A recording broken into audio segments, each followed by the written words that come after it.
Romanos capítulo 3, versículo 19 ao 31 diz assim: Ora, nós sabemos que tudo o que a lei diz, aos que estão debaixo da lei o diz, para que toda a boca esteja fechada e todo mundo seja condenável diante de Deus. Por isso, nenhuma carne será justificada diante dele pelas obras da lei, porque pela lei vem o conhecimento do pecado. Mas agora se manifestou sem a lei a justiça de Deus, tendo o testemunho da lei e dos profetas, isto é, a justiça de Deus pela fé em Jesus Cristo, para todos e sobre todos os que creem, porque não há diferença, porque todos pecaram e destituídos estão da glória de Deus, sendo justificados gratuitamente pela sua graça, pela redenção que há em Cristo Jesus, ao qual Deus propôs para propiciação pela fé no seu sangue, para demonstrar a sua justiça pela remissão dos pecados dantes cometidos sob a paciência de Deus, para demonstração da sua justiça neste tempo presente, para que ele seja justo e justificador daquele que tem fé em Jesus. Onde está logo a vanglória? É excluída. Por qual lei? Das obras? Não, mas pela lei da fé. Concluímos, pois, que o homem é justificado pela fé, sem as obras da lei. É porventura Deus somente dos judeus, e não é também dos gentios? Também dos gentios, certamente, visto que Deus é um só, que o justifica pela fé a circuncisão, e por meio da fé a incircuncisão. Anulamos, pois, a lei pela fé? De maneira nenhuma, antes estabelecemos a lei. Amém, até aqui. Então peço que os irmãos se assentem.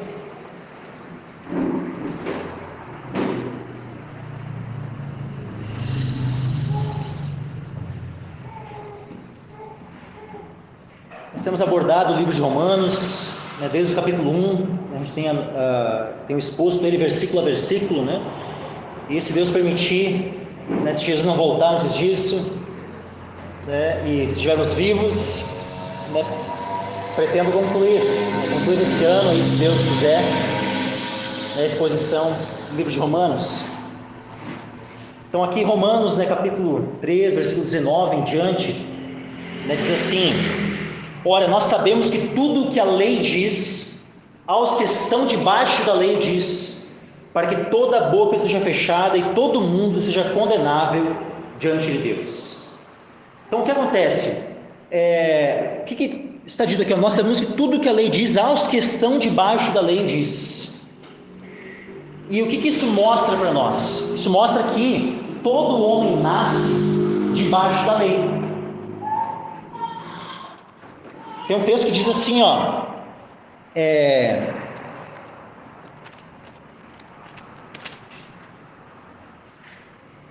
pois, Romanos 6,15 diz assim, pois que pecaremos porque não estamos mais debaixo da lei, mas debaixo da graça. Não estamos mais. Se é dito que aqueles que creem em Cristo, aqueles que foram salvos por meio da fé em Jesus, se é dito que esses não estão mais debaixo da lei, mas estão agora debaixo da graça, é porque antes de estarem debaixo da graça, estavam debaixo da lei. Então, o que mostra que todo homem nasce debaixo da lei. E Jesus mesmo, quando veio ao mundo, ele nasceu debaixo da lei, justamente para remir, como diz lá em Gálatas capítulo 4, eu vou citando alguns textos, irmãos, quem quiser ir abrindo nos textos que for falando, pode abrir, mas se quiser só ir ouvindo também, fica livre, para como tu achar melhor. Então, Gálatas capítulo 4, ele diz assim, versículo 4 e 5, mas vindo a plenitude dos tempos, Deus enviou o seu Filho, nascido de mulher, nascido sob a lei, ou seja, nascido debaixo da lei, para remir os que estavam debaixo da lei, a fim de recebermos a adoção de filhos. Então, se o objetivo de Cristo nascer debaixo da lei era remir os que estavam debaixo da lei, e nós cremos que fomos remidos por Cristo, se de fato nós cremos em Jesus, nós fomos remidos por Cristo, então significa que nós também estávamos debaixo da lei e fomos remidos por Cristo. Jesus veio justamente para resgatar, para remir aqueles que estavam debaixo da lei. Nós todos, então, já estivemos debaixo da lei. E conforme aqui em Romanos, capítulo 3, versículo 19, diz assim: ora, nós sabemos que tudo o que a lei diz, aos que estão debaixo da lei diz, para que toda boca esteja fechada e todo mundo seja condenável diante de Deus. Todos que estão debaixo da lei estão debaixo de condenação. Por quê? Porque o homem em si mesmo ele é pecador, ele é um transgressor da lei. Então o homem, em sua própria natureza, ele já está condenado. Aquele que não creu ainda em Jesus, ele já está condenado. A palavra diz lá no Evangelho de João, no capítulo 3, e versículo 36, diz assim: aquele que crê no Filho tem a vida eterna, mas aquele que não crê no Filho não verá a vida, mas a ira de Deus sobre ele permanece. Por quê? Porque ele já está condenado. O próprio capítulo 3 de João, ele também diz assim,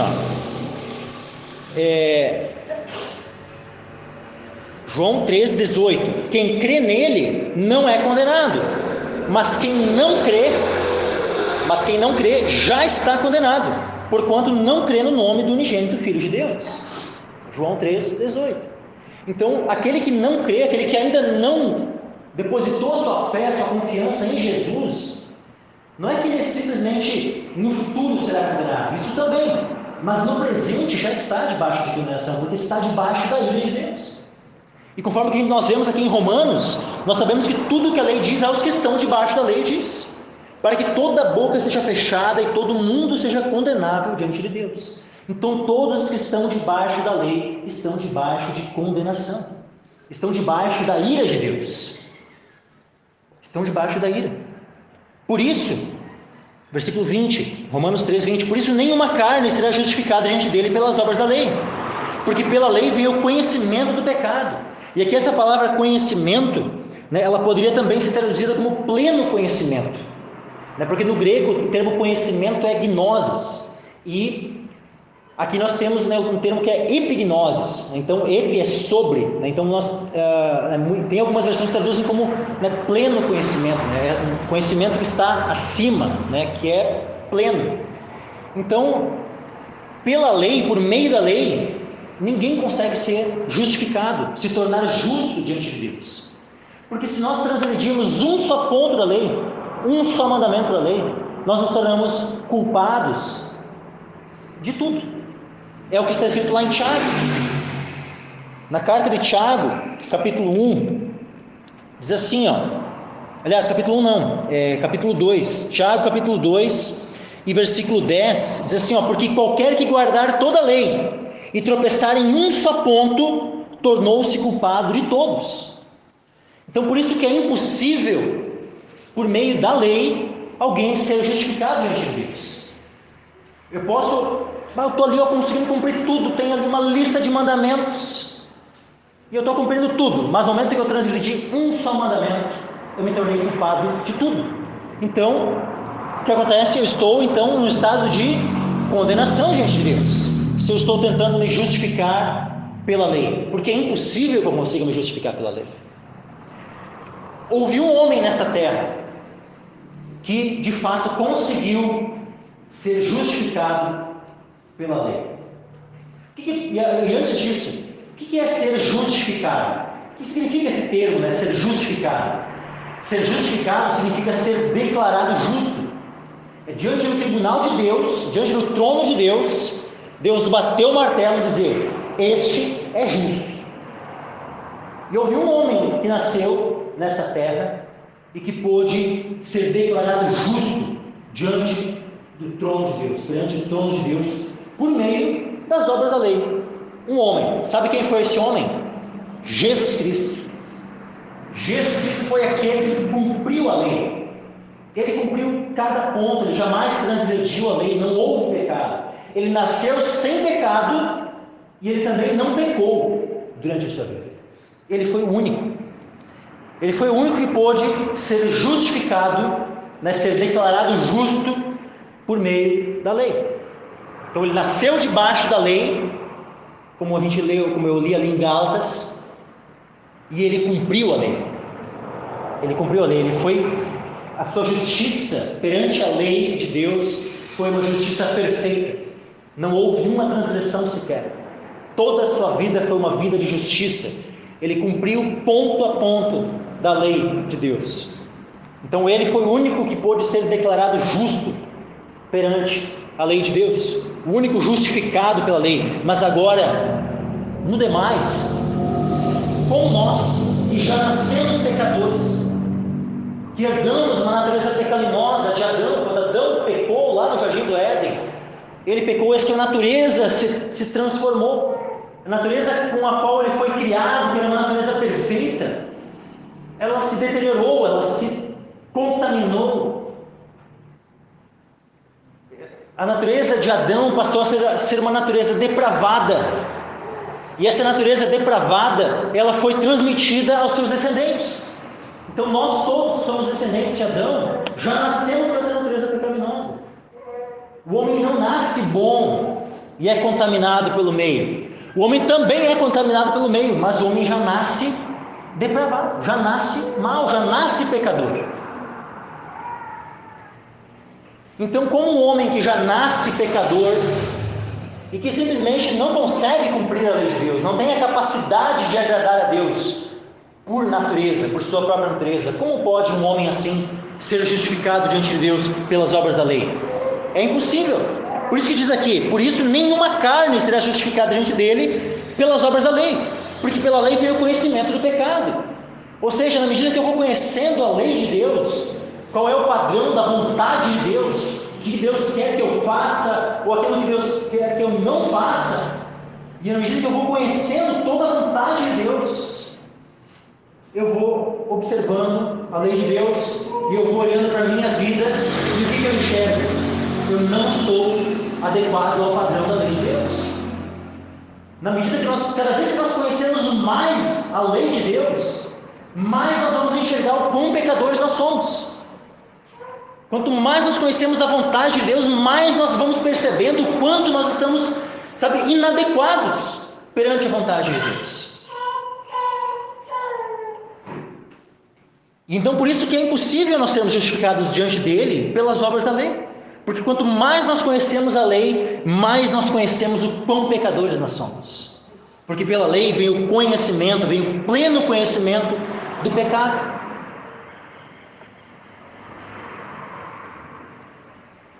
E isso, se a mensagem parasse por aqui, isso seria simplesmente uma notícia terrível. Porque simplesmente mostraria que todos nós então estamos condenados. Todo mundo, como diz aqui, se estão debaixo da lei, toda a boca seja fechada, todo mundo seja condenável diante de Deus, nenhuma carne pode ser justificada perante ele pelas obras da lei, pela lei vem o conhecimento do pecado. Se a mensagem fosse simplesmente essa, a mensagem da Escritura, seria simplesmente uma mensagem de morte, uma mensagem de condenação. E de fato é. E de fato, aquele que ainda não creu em Jesus precisa entender que se não se voltar para Cristo, está condenado. Será condenado eternamente ao inferno. Mas agora, qual é a boa nova? Qual é a mensagem do Evangelho? Qual é a boa notícia? Qual é a boa mensagem que nós temos aqui? Versículo 21 em diante. Mas agora se manifestou sem a lei a justiça de Deus. E que justiça de Deus é essa que fala aqui? Não é a justiça de Deus no sentido do atributo de justiça de Deus, no sentido de Deus ser justo. Aqui quando fala a justiça de Deus neste versículo, agora se manifestou sem a lei a justiça de Deus, é a justiça pela qual nós somos justificados, é a justiça pela qual Deus nos declara justos. Aqui nós precisamos voltar lá para Romanos capítulo 1 e versículos 16 e 17. Diz assim, Romanos 1,16: porque não me envergonho do Evangelho de Cristo, pois é o poder de Deus para a salvação de todo aquele que crê, primeiro do judeu e também do grego. porque nele, ou seja, no Evangelho de Jesus Cristo, porque nele se descobre a justiça de Deus, de fé em fé, como está escrito, mas o justo viverá pela fé. Então essa justiça de Deus aqui, de Romanos 1,17, é a mesma justiça de Deus aqui de Romanos 3,21, mas agora se manifestou sem a lei a justiça de Deus. Mas é sem a lei em que sentido? É que não é por meio da lei que se manifesta a justiça, ou seja, nós não somos justificados por meio da lei. Não é por meio da lei que nós somos justificados, porque é o que recém foi dito no versículo 20: pelas obras da lei, nenhuma carne será justificada diante dele. Então, para nós sermos justificados diante de Deus, isso não vai se dar por meio da lei. É outra a forma, é outro meio pelo qual nós seremos justificados. Só que o meio pelo qual nós seremos justificados, a lei e os profetas deram testemunho. Por quê? Porque é por meio de Jesus Cristo que nós somos justificados. É por meio de Jesus. E a lei e os profetas deram testemunho de Jesus. Jesus, ele falou, né, lá para os fariseus, ele disse assim, porque se vós cresceis em Moisés, creríeis em mim, porque de mim escreveu ele. Ou seja, Moisés, que escreveu a lei, escreveu a respeito de quem? De Cristo. Ou seja, Moisés deu testemunho de Cristo. Então, se aquele que crê em Moisés, aquele que crê na lei, necessariamente precisa crer em Jesus, porque a lei, ela dá testemunho de Cristo. Quando que a lei dá testemunho de Cristo? Em vários momentos. Eu vou citar aqui só alguns. Gênesis capítulo 3, quando o homem cai, Adão e Eva lá no jardim do Éden pecaram. Na sequência, o que Deus fala para a serpente? Que ia vir a semente da mulher, que iria esmagar a cabeça da serpente. Então ali, quando Deus está falando dessa semente que iria esmagar a cabeça da serpente, quem é essa semente? Jesus, é Jesus Cristo, o Messias. Já estava sendo prometido lá no início da lei, no capítulo 3 de Gênesis, bem no princípio da lei de Moisés, já estaria a promessa do Messias. Quando ainda em Gênesis é falado, né, tem ali aquele momento onde Deus pede para Abraão levar o seu filho, Isaque, para que ele fosse oferecido em holocausto, no monte que Deus iria mostrar para ele. E aí Isaque vai lá, leva, né, a madeira do sacrifício nas suas costas, vai subindo junto com seu pai Abraão, e aí ele olha para Abraão e diz: eis aqui a lenha, eis aí o fogo, mas onde está o cordeiro para o holocausto? E aí Abraão fala: Deus proverá para si o cordeiro, meu filho. E Deus de fato proveu o cordeiro para si, porque Abraão estava falando profeticamente, não apenas naquele primeiro momento, onde de fato Deus proveu um cordeiro que foi oferecido no lugar de Isaque, mas de Abraão ele estava falando profeticamente do verdadeiro cordeiro de Deus, que tira o pecado do mundo, aquele que João Batista deu testemunho: eis o cordeiro de Deus que tira o pecado do mundo, quando Jesus Cristo estava passando na frente dele. Era esse cordeiro principalmente ao qual Abraão estava falando naquele momento. Deus proverá para si o cordeiro, meu filho. E há vários outros momentos, quando foi instituída a Páscoa no Êxodo, quem era aquele cordeiro? Estava apontando para quem aquele cordeiro, cujo sangue que era colocado, né, nas portas, nos umbrais das portas, né, fez com que eles não fossem mortos, os primogênitos não fossem mortos. De quem estava falando aquele cordeiro? Aqui em 1 Coríntios, no capítulo 5, é dito que Cristo nosso, né, deixa eu abrir o texto aqui, 1 Coríntios capítulo 5, e versículo 7, diz assim: porque Cristo, nossa Páscoa, foi sacrificado por nós. Então Jesus, a Páscoa, apontava para quem? Para Cristo. Então a lei, ela dava testemunho de Cristo. Todos os sacrifícios que foram instituídos na lei eram sacrifícios que eram tipos que apontavam para Cristo. Os profetas anunciaram de Cristo. Posso citar aqui principalmente, né, Isaías, né, que ele é até conhecido como profeta messiânico, de tantas profecias que Isaías tem a respeito de Cristo. Então, a lei, como diz aqui, agora se manifestou sem a lei a justiça de Deus, tendo o testemunho da lei e dos profetas. Então, a lei e os profetas deram testemunho a respeito de Cristo, a respeito da obra que ele ia realizar a nosso favor, para nos remir, para nos justificar. Versículo 22.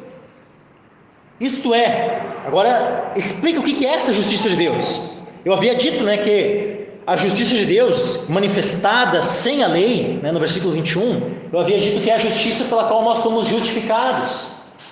E agora aqui no versículo 22 nós temos a prova disso, porque aqui nós temos a explicação do que é essa justiça de Deus.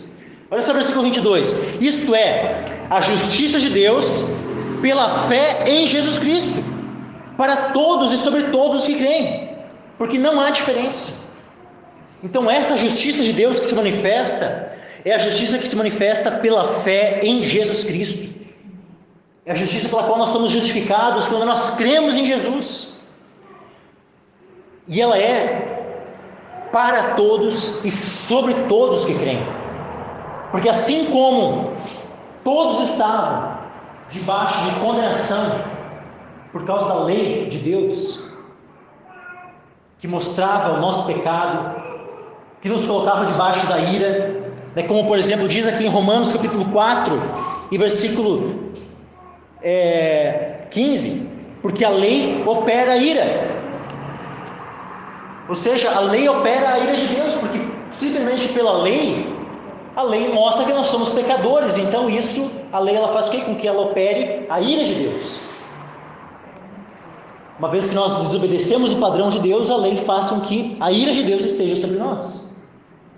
Mas agora,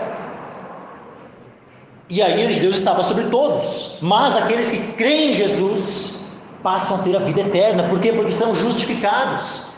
E aí então, por meio de Cristo, a ira de Deus não está mais sobre nós. E por quê? Nós já vamos entender o porquê que a ira de Deus não está mais sobre nós. Olha só, isto é a justiça de Deus, versículo 22, pela fé em Jesus Cristo, para todos e sobre todos que creem, porque não há diferença. Então, pode ser judeu, pode ser grego, qualquer tipo de pessoa, pode ser o pior dos pecadores, pode ser alguém que era considerado bonzinho, mas pode ser alguém que é considerado muito mal.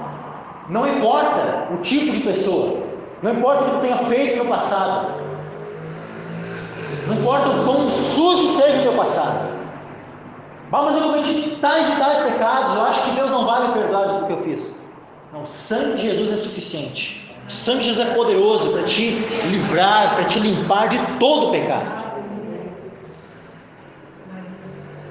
Então é para todos e é sobre todos que creem. Tu creu, então essa justiça é para ti. Tu creu, essa justiça ela está então agora sobre ti. Tu estava antes debaixo da lei, debaixo de condenação, mas uma vez que tu creu, agora tu está debaixo da salvação, debaixo da graça, debaixo da justiça de Deus. E não de uma justiça que vai te condenar, mas da justiça pela qual tu és justificado. A justiça de Deus para todos e sobre todos que creem, porque não há diferença, porque todos pecaram e destituídos estão da glória de Deus. Então não importa se é judeu, se é grego, não importa se tentava fazer o bem ou não, se tentava, não, mas eu estou aqui tentando me justificar pelas obras da lei. Aí tu olha, esse aí não dá para, é irrepreensível. Mas não creu ainda em Jesus? Não creu ainda em Jesus, então está debaixo do pecado. Então é pecador. E todos pecaram e destituídos estão da glória de Deus. Então tu vê, olha, a nossa condição sem Cristo é o quê? É de destituídos da glória de Deus. Por quê? Porque quando Adão pecou, Adão ele foi criado à imagem e semelhança de Deus. Adão e Eva foram criados perfeitos. Quando Deus os havia criado, ele viu que era muito bom. Ou seja, não havia imperfeição, não havia nada. O que havia neles? Eles eram aqueles que principalmente manifestavam a glória de Deus. A natureza, as coisas criadas manifestam a glória de Deus. Olha só.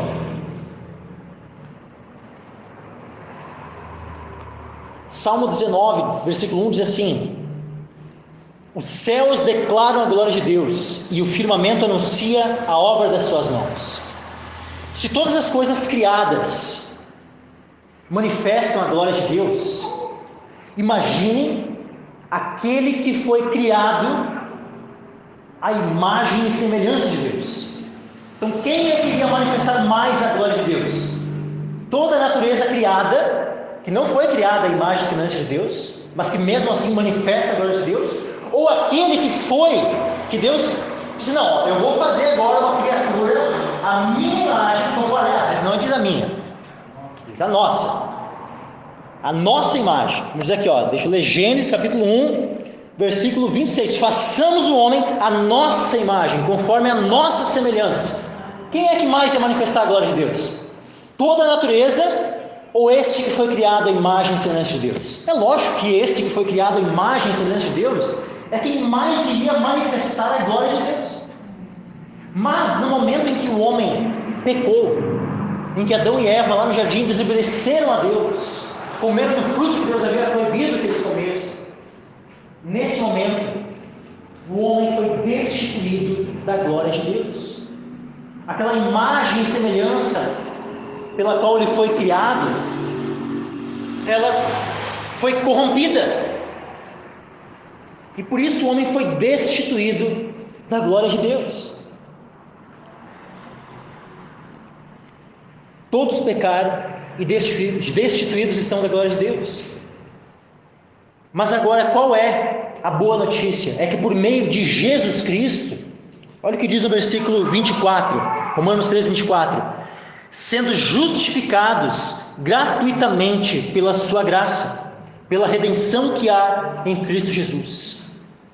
Então, diante do trono de Deus agora, por meio da fé em Jesus, nós somos declarados justos, nós somos justificados gratuitamente. Ou seja, nós não somos justificados por meio das nossas boas obras, por meio de um mérito nosso.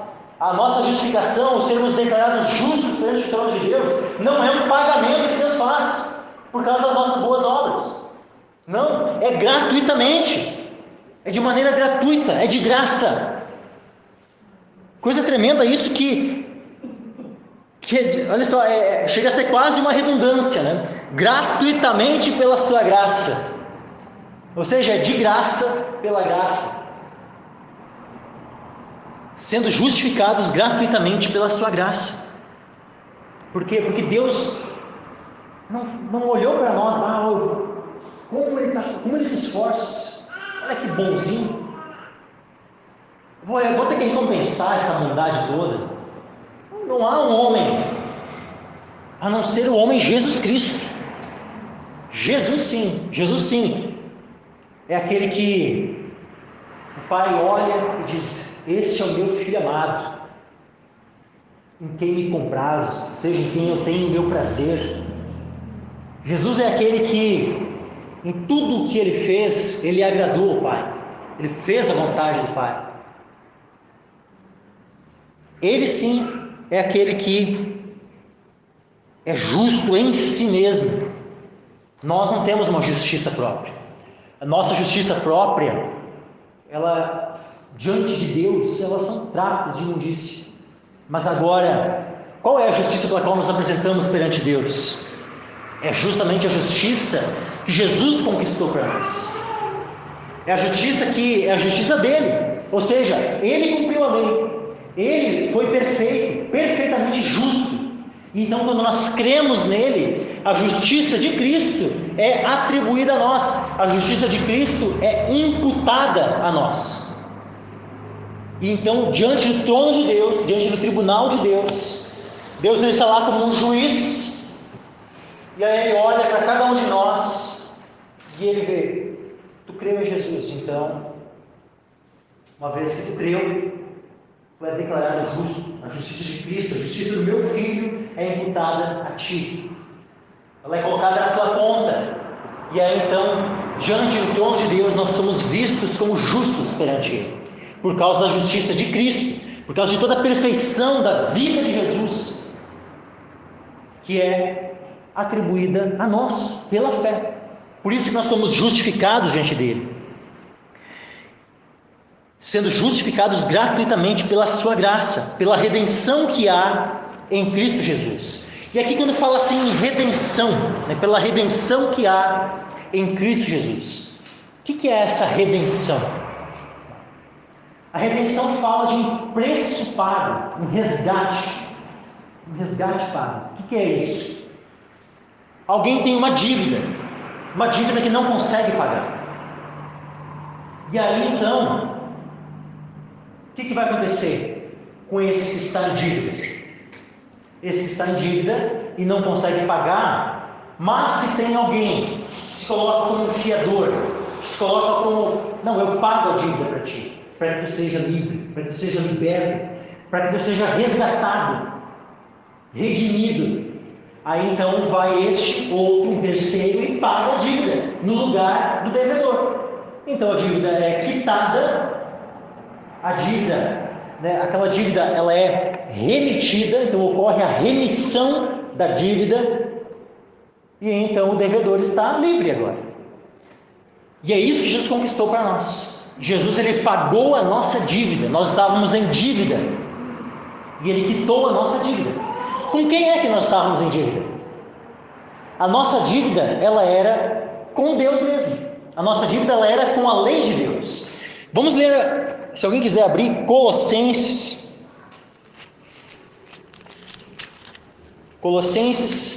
capítulo 2, versículo 13 e 14. Olha só, Colossenses capítulo 2, versículo 13 e 14. E quando vós estáveis mortos nos pecados e na incircuncisão da vossa carne, vos vivificou juntamente com ele, perdoando-vos todas as ofensas, havendo riscado a cédula que era contra nós nas suas ordenanças. Ou seja, as ordenanças, aqui está falando da própria lei de Deus.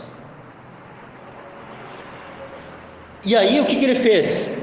A lei de Deus, diante de nós, ela era uma cédula de dívida, que dizia o quanto, ou seja, como a lei, ela serve para quê? Para nos levar ao pleno conhecimento do pecado. Então a lei, ela nos revelava, a lei ela nos revela o pleno conhecimento do tamanho da nossa dívida para com Deus.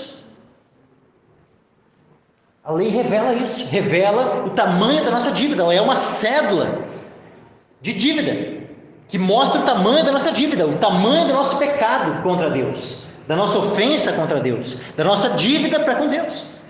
Então Colossenses 2,14, havendo riscado a cédula que era contra nós nas suas ordenanças, a qual de alguma maneira nos era contrária, e atirou do meio de nós, cravando-a na cruz.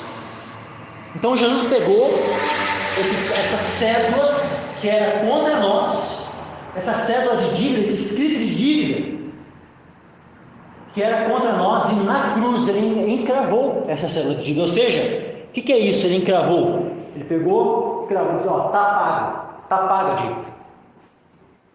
Essa dívida aqui não vai mais ser cobrada daqueles que depositarem sua fé em mim. Por quê? Porque eu paguei a dívida toda. Jesus pagou o preço suficiente para quitar a dívida de todos, de toda a humanidade.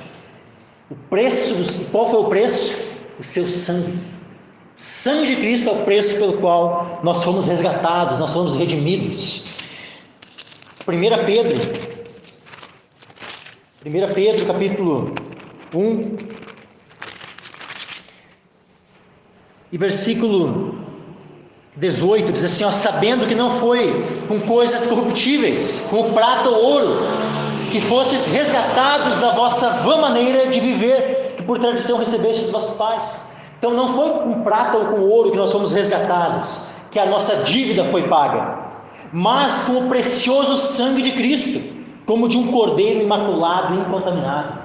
O sangue de Jesus foi o preço que foi pago pelo nosso resgate, pela nossa redenção. Colossenses capítulo 1 e versículo 14 Diz assim, ó, em quem temos a redenção pelo seu sangue, a saber, a remissão dos pecados. Ou seja, a remissão. O que é a remissão? Justamente o perdão de uma dívida. Então, nosso pecado era uma dívida que nós tínhamos para com Deus. E essa dívida foi quitada. Com o quê? Qual preço foi pago para essa dívida ser quitada? O sangue de Jesus. Aí agora nós voltamos lá para Romanos, capítulo 3, e versículo 24.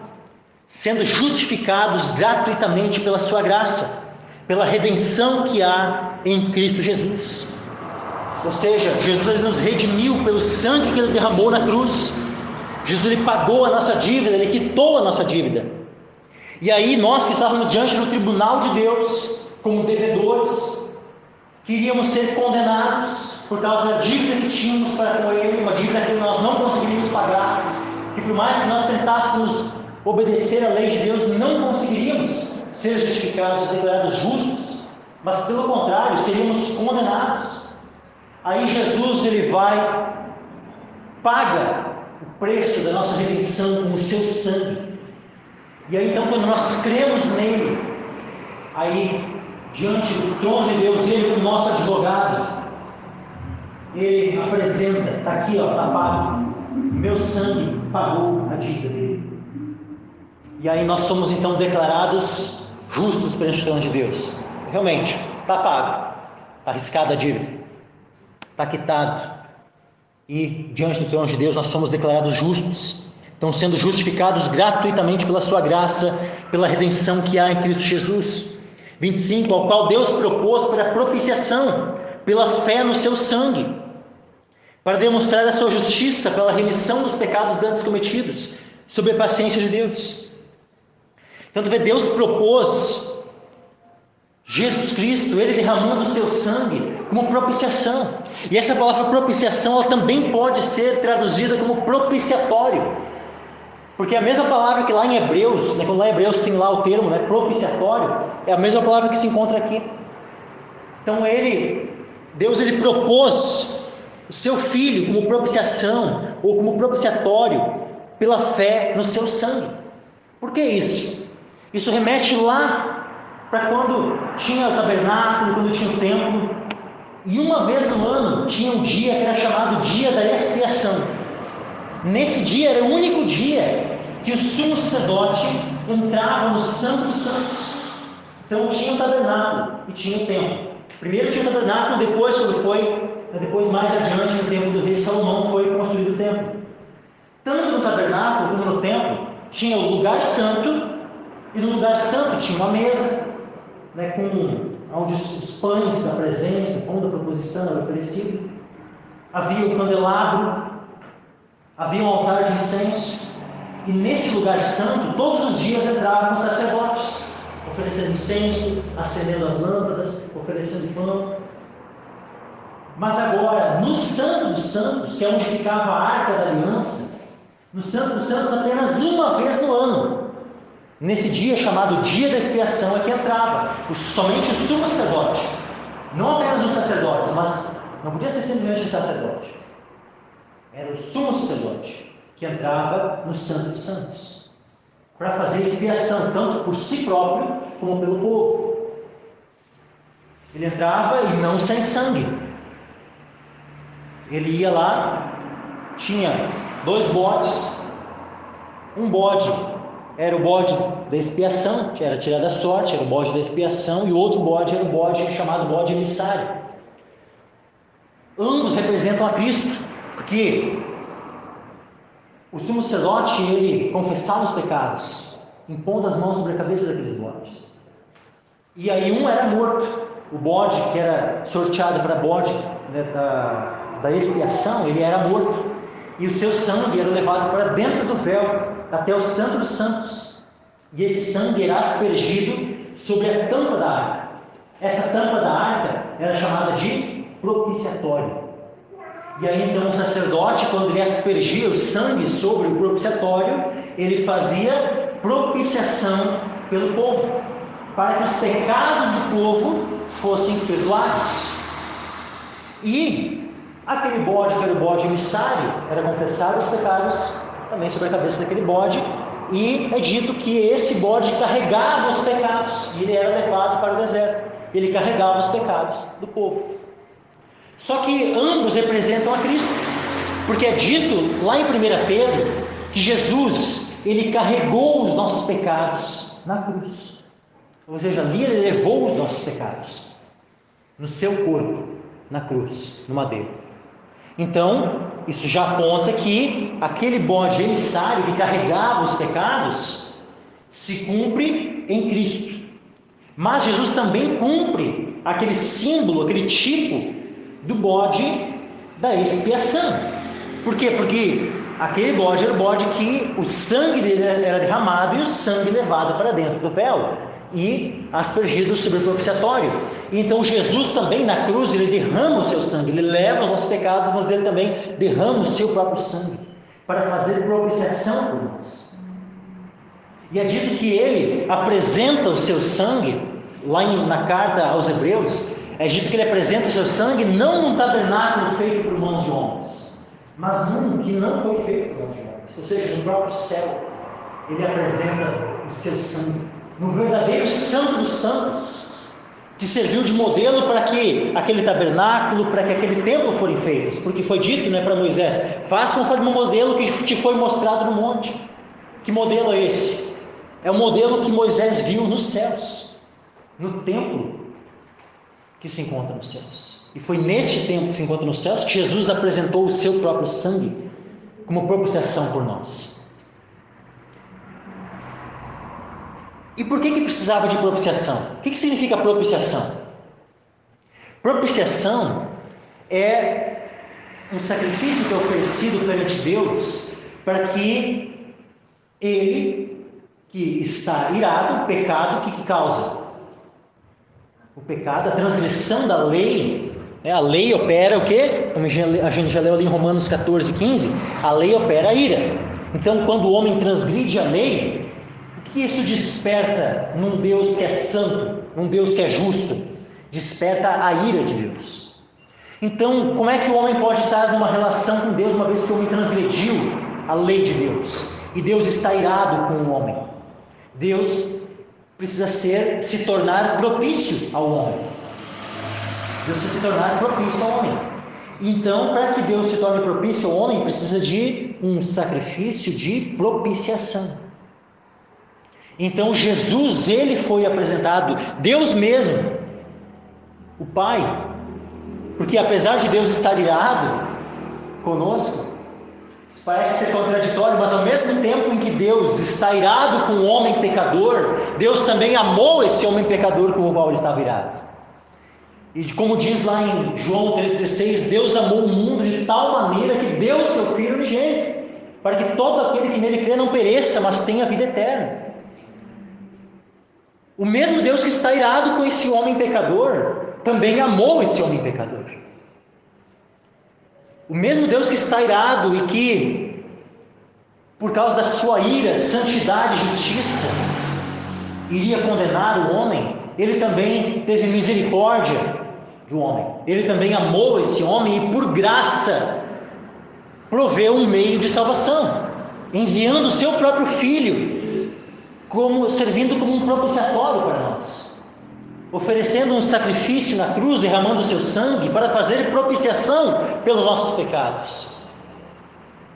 Então olha que coisa tremenda. E Jesus Cristo, ele é o tudo daquilo que a lei simbolizava, aquilo que a lei já estava anunciando e testemunhando aquilo que havia de vir. Porque Jesus Cristo, ele é o sacrifício de propiciação, de expiação. Como eu disse, os bodes, o bode emissário, o bode da expiação, ambos apontam para Cristo. Mas não é apenas o sacrifício que aponta para Cristo. Porque o sumo sacerdote que oferecia aquele que tanto confessava os pecados sobre o bode emissário, como também oferecia como um sacrifício de expiação, imolava o bode da expiação, oferecia esse bode, esse sangue diante do propiciatório. Esse sumo sacerdote que fazia todas essas coisas também aponta e se cumpre em Cristo. porque Ele é o nosso sumo sacerdote, e Ele é quem oferece o seu próprio sacrifício, o sacrifício de si mesmo, perante o Pai. Ou seja, ele é o sacrifício, Ele também é o sumo sacerdote que oferece o sacrifício. Por quê? Porque Ele ofereceu, Ele entregou a sua vida. Ele tem o poder de dar e o poder de tomar de volta. Então Ele mesmo é o sumo sacerdote e Ele é o sacrifício. Isso é algo muito tremendo. Mas não apenas isso. Quando fala do tabernáculo, fala do templo, isso também aponta para quem? Aponta para o próprio Cristo. Quando fala da arca da aliança e do propiciatório, isso também aponta para Cristo. Tanto que aqui o termo, como eu disse, ele pode ser traduzido como propiciatório. Ou seja, isso fala do próprio Cristo. É que nem quando diz assim, ele fala daquele, ele é o bom pastor, né, aquele que entrar pela porta, mas depois diz assim, eu sou a porta, eu sou o bom pastor, ele é tudo. Ele é tudo, Ele é o caminho, Ele é a porta, Ele é tudo para a nossa salvação. Ele é o nosso Salvador do início ao fim. Ele é o meio da nossa salvação do início ao fim. É pela sua graça, é pela sua obra, é por Ele, é por meio dEle, para Ele.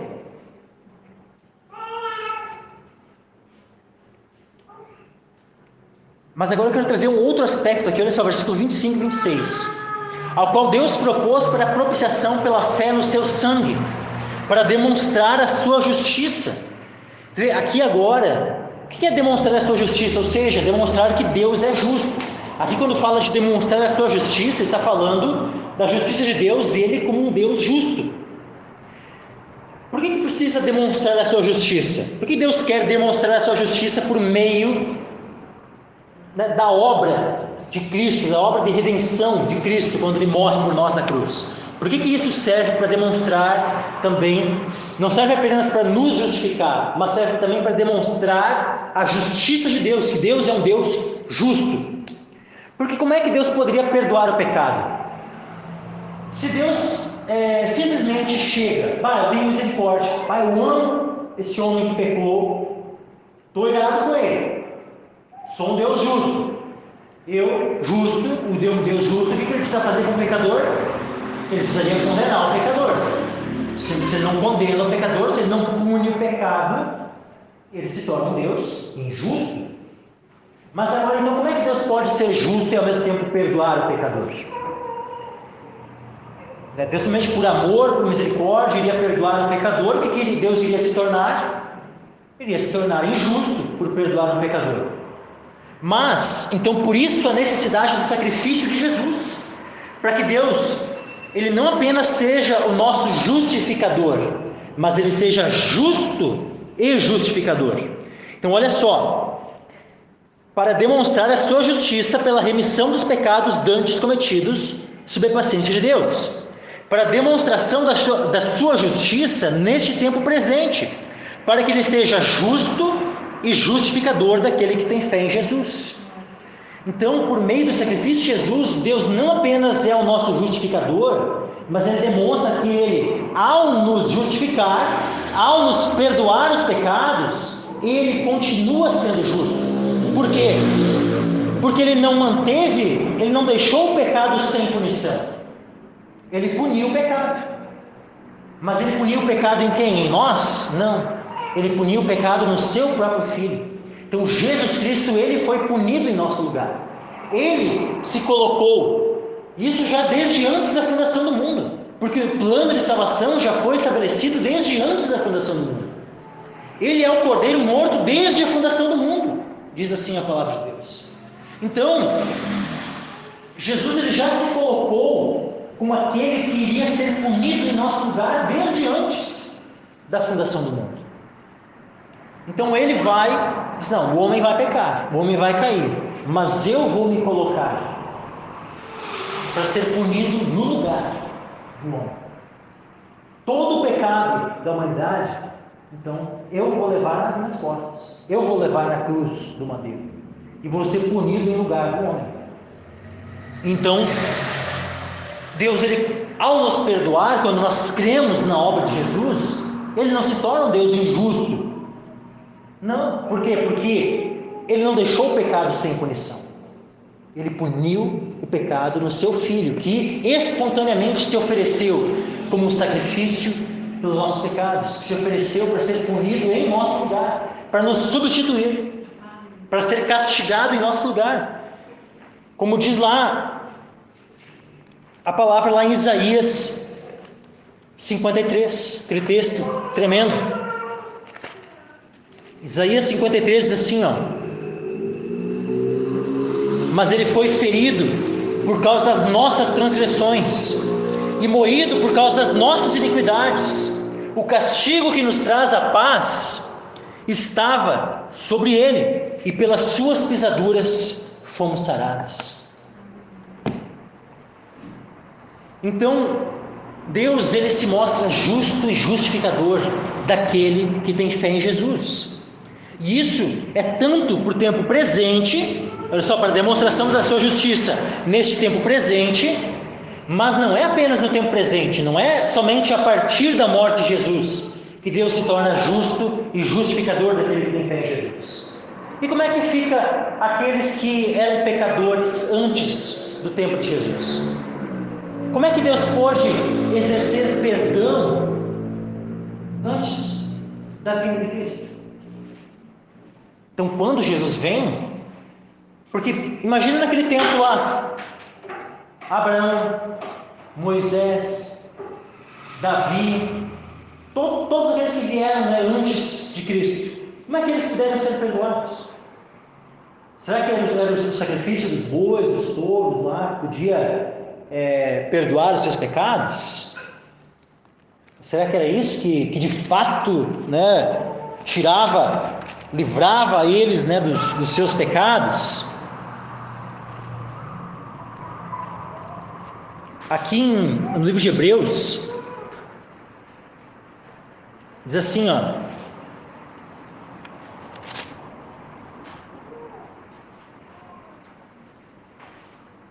porque é impossível que o sangue dos touros e dos bodes tire os pecados. Hebreus 10, 4. Porque é impossível que o sangue dos touros e dos bodes tire os pecados. Então, como pode Deus ter perdoado os pecados dantes cometidos, como diz aqui, para demonstrar a sua justiça pela remissão dos pecados dantes cometidos sob a paciência de Deus? Então, isso aqui está falando dos pecados cometidos antes da vinda de Cristo. Como é que Deus pode, então, como é que Deus pode ser justo perdoando os pecados que foram cometidos antes da vinda de Cristo? Justamente porque aqueles homens, todos que foram justificados pela fé em Jesus. Se alguém foi justificado antes, não foi por causa das obras da lei.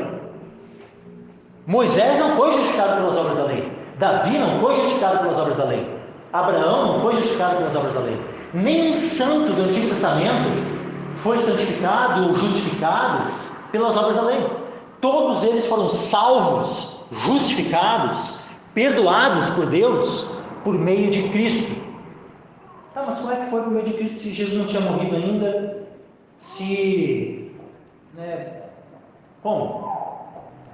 Eu já não tinha dito que a promessa do Messias já foi feita lá no Éden? Já começou lá. Então, quando eles criam na promessa do Messias que iria vir, queria esmagar a cabeça da serpente, quando eles criam em todos os tipos que apontavam para Cristo, quando os profetas falavam do Messias, e falavam de maneira muito clara. Olha Davi quando fala no Salmo, chega ao ponto de descrever no Salmo 22, no momento em que Jesus está lá, crucificado, transpassado. Olha o texto que eu acabei de ler de Isaías. Olha, mais claro do que isso.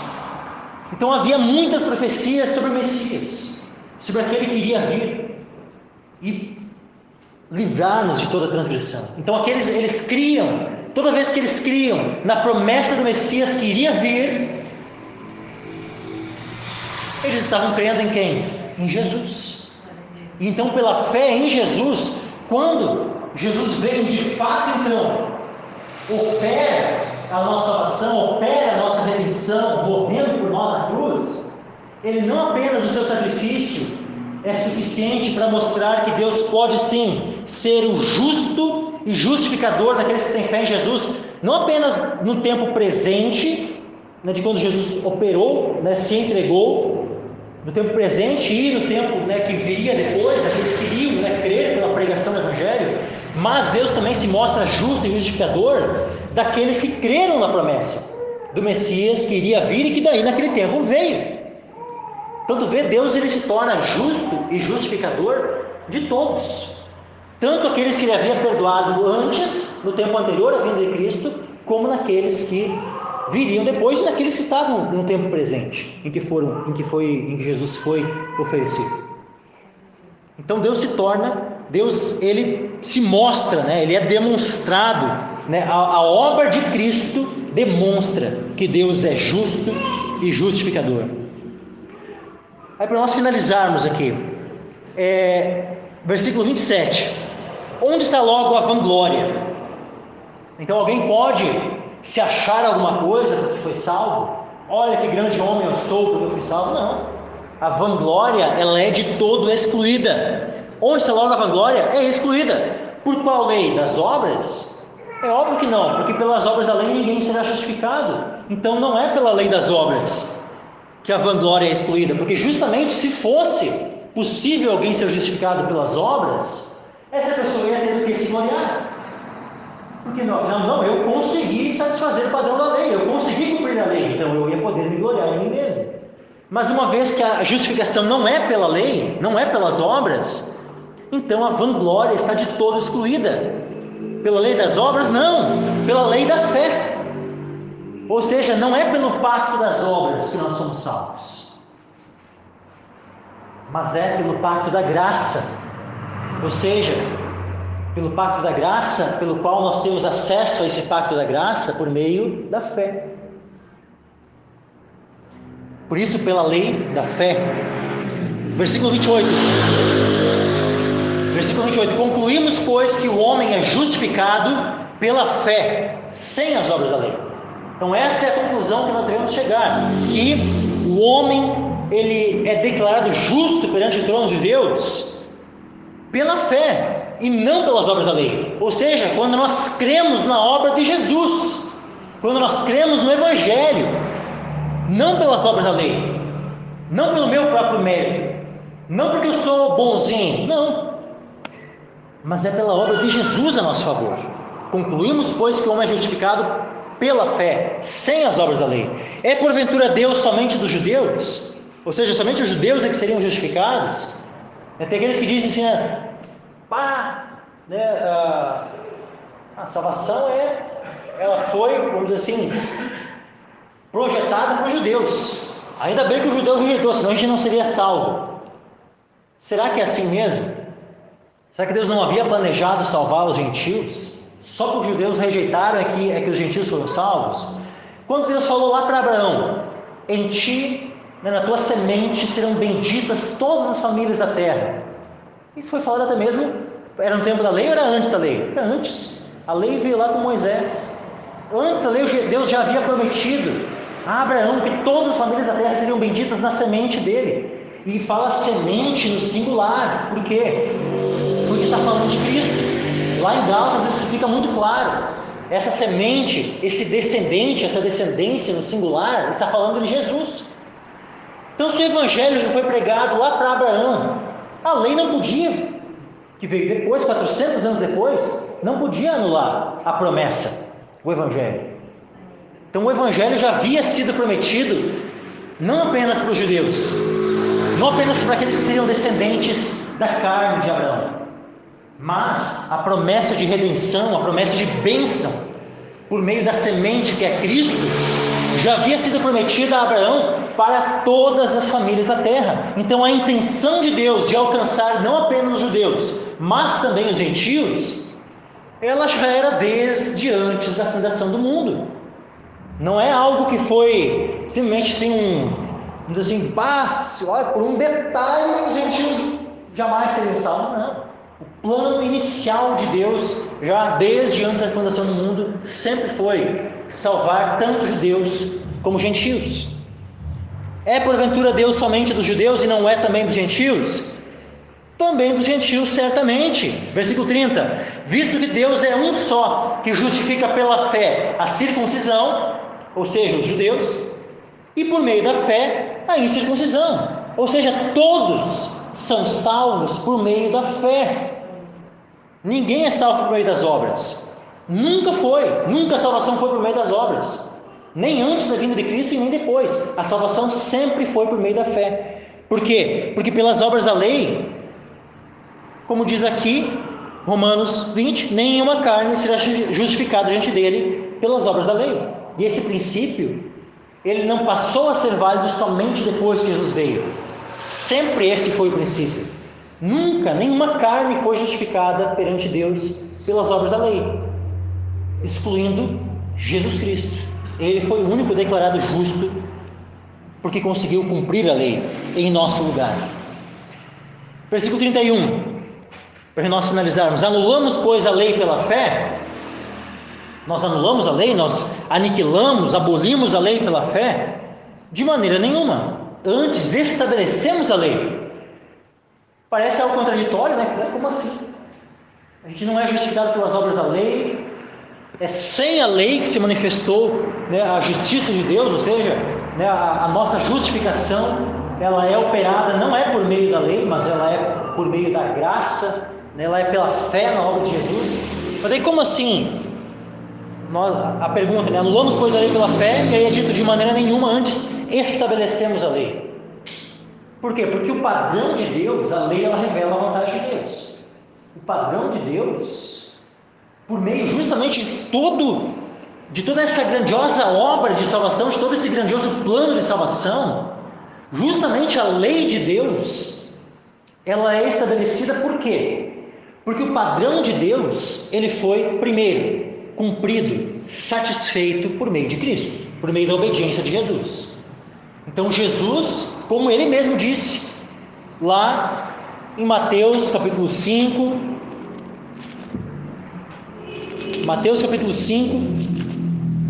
e versículo 17, ele diz assim: não cuideis que vim destruir a lei ou os profetas. Não vim destruir, mas cumprir. Então, primeiro, Jesus, ele não aniquilou a lei. Jesus, ele cumpriu. Segundo fato do porquê que a lei, ela é por meio de todo esse plano de salvação, por meio da obra redentora de Jesus. Por que a lei, ela é estabelecida? Primeiro, porque Jesus é aquele que cumpriu a lei. Então, ele e nós sendo justificados por meio dele, sendo então vistos como justos perante Deus. Por que nós somos vistos como justos? Porque Deus vê em nós como nós tendo, assim como Jesus cumpriu a lei, e a justiça de Cristo é atribuída a nós, então Deus passa a ver em cada um de nós, não mais como transgressores da lei, mas como aqueles que pela justiça de Cristo cumpriram a lei. Então olha que coisa tremenda isso. Por meio da justiça de Cristo, quando nós somos justificados, Deus, ele olha para nós e vê em nós como aqueles que cumpriram a lei. Por isso que, por meio de toda essa obra, a lei, ela é então estabelecida. Ou seja, porque nós nos tornamos então aqueles que, pela fé em Jesus, se tornam cumpridores da lei. Porque Jesus não veio destruir, ele veio cumprir. Ele cumpriu a lei. Segundo ponto em que a lei, ela é estabelecida, porque a lei, ela exigia a punição do pecador. E Deus não, simplesmente ele não aniquilou a lei, ele não desprezou a lei. A lei foi satisfeita. Por quê? Porque a lei exigia a condenação, a lei exigia a punição, e Jesus se colocou em nosso lugar, como nosso substituto, e foi punido. Ele foi condenado. Então, o padrão de justiça que a lei requeria, ou seja, a lei requeria a punição, requeria a condenação, e a lei foi satisfeita, porque Jesus foi condenado, ele foi punido em nosso lugar. Então, tu vê que, por meio de toda essa obra, ao Jesus se entregar em nosso lugar, morrendo na cruz, a lei não foi simplesmente rasgada, jogada fora, não, a lei foi cumprida, a lei foi satisfeita, o padrão da lei foi alcançado por meio de Cristo. Ele cumpriu a lei, obedecendo ela, e as exigências da lei no sentido de condenação do pecador também foi satisfeita ao Jesus se entregar em nosso lugar, sendo condenado e punido em nosso lugar. Então, por meio de toda essa obra, esse plano de Deus, a sua lei não é rejeitada e colocada de lado, esquecida, aniquilada, anulada. Pelo contrário, a lei, por meio da fé em Jesus, a lei ela é estabelecida. Então olha só que coisa, como esse plano grandioso de Deus é tremendo, é maravilhoso, né? E quem seria o homem, né, para planejar algo tão grandioso assim, né? Mas a sabedoria de Deus vai muito além, né, do nosso entendimento, da nossa compreensão, e é algo maravilhoso demais a nós, né? Cabe a nós o quê? Depositarmos a nossa fé nessa obra tremenda. Cabe a nós nos maravilharmos e engrandecermos a nosso Deus, glorificarmos a Ele pela sua misericórdia, pela sua graça, pelo seu plano de redenção para cada um de nós.